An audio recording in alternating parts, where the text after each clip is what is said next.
Hi there, this is Ellen Jolly. Welcome to the weekly 8-Minute Reset. This week we'll focus on minimizing catastrophic thinking.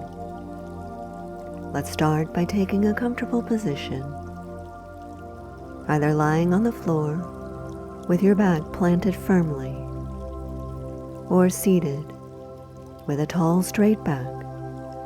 Let your arms and hands rest easily at your sides or in your lap, and let your eyes rest gently closed. Take a deep breath, breathing in full and deep, filling your lungs with air as you count to 3, and breathing out, exhaling slowly as you count to 5. In, 2, 3, and out, 2, 3, 4, 5.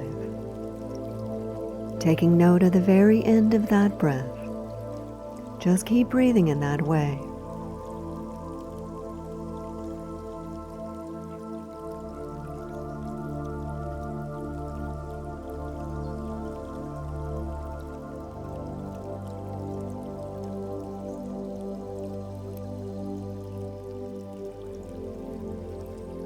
Notice the body now. Do a quick scan.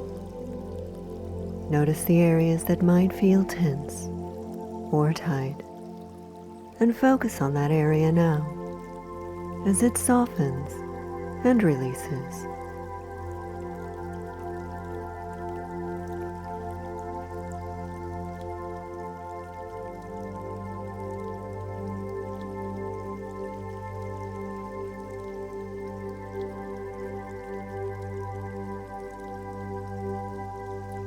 Take another deep breath, and as you settle in even further, allowing that body to fully relax.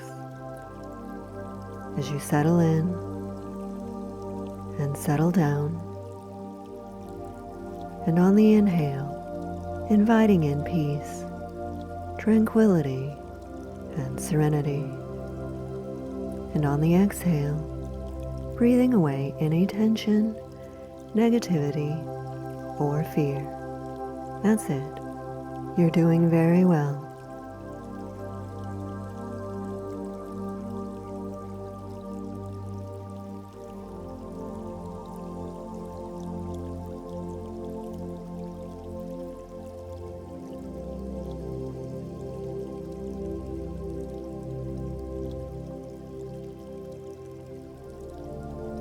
We, as humans, have developed a very useful skill, the ability to plan ahead and prepare for the future.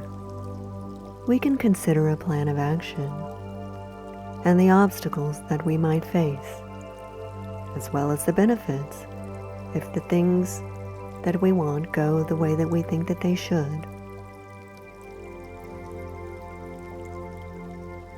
And thinking the worst is a very useful part of this process. Knowing what you'll do if things don't work out. Having a backup plan is important. You might say, okay, if that doesn't work out, then I'll do this. But it's also healthy to think about the positive outcomes and expect them to be so. So best case and worst case thinking are very helpful. But it's when the worst case scenarios take over and we're worrying about something catastrophic that might happen, even if there is very little chance of that happening. It's when this type of thinking, that pre-planning, that becomes a habit and we become too emotionally involved, thinking about those worst case outcomes over and over, that we need to make an adjustment, and there are 5 steps we can take to bring us out of that worst case scenario rut. Step 1, write down your in the moment thought chain. Write down each thought as it occurs, as it crosses your mind, as one thought leads to the next, in the chain of events in your mind. Step 2. Estimate the probabilities of your worst-case fears. What is the real chance that those fears will come to fruition? What is an accurate assessment of the likelihood that each thought in that chain will actually occur?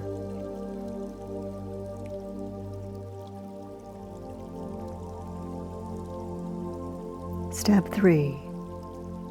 Generate best-case alternatives.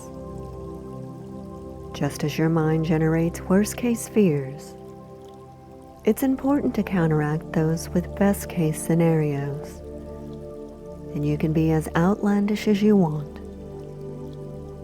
What is the absolute best thing that can happen? And let your answer bring a smile to your face. Step 4. Identify the most likely outcomes. Once the worst case and the best case scenarios are in place as a frame, it's time to determine the most likely outcomes. And it's okay if the most likely tends toward the negative. Remember, you started with an adverse situation, and it's important to be realistic.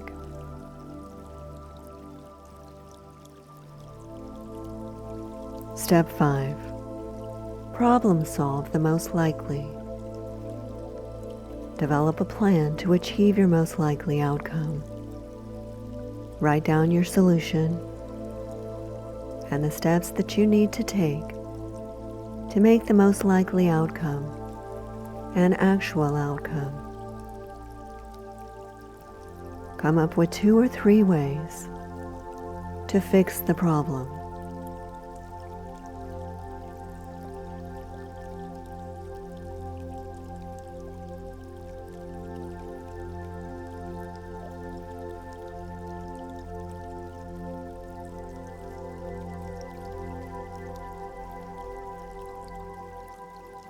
And as you listen to this session often, to fully deepen these changes within yourself, and you're coming back to full awareness, noticing the room around you, as you come back to the present moment, feeling wide awake and refreshed, and open your eyes.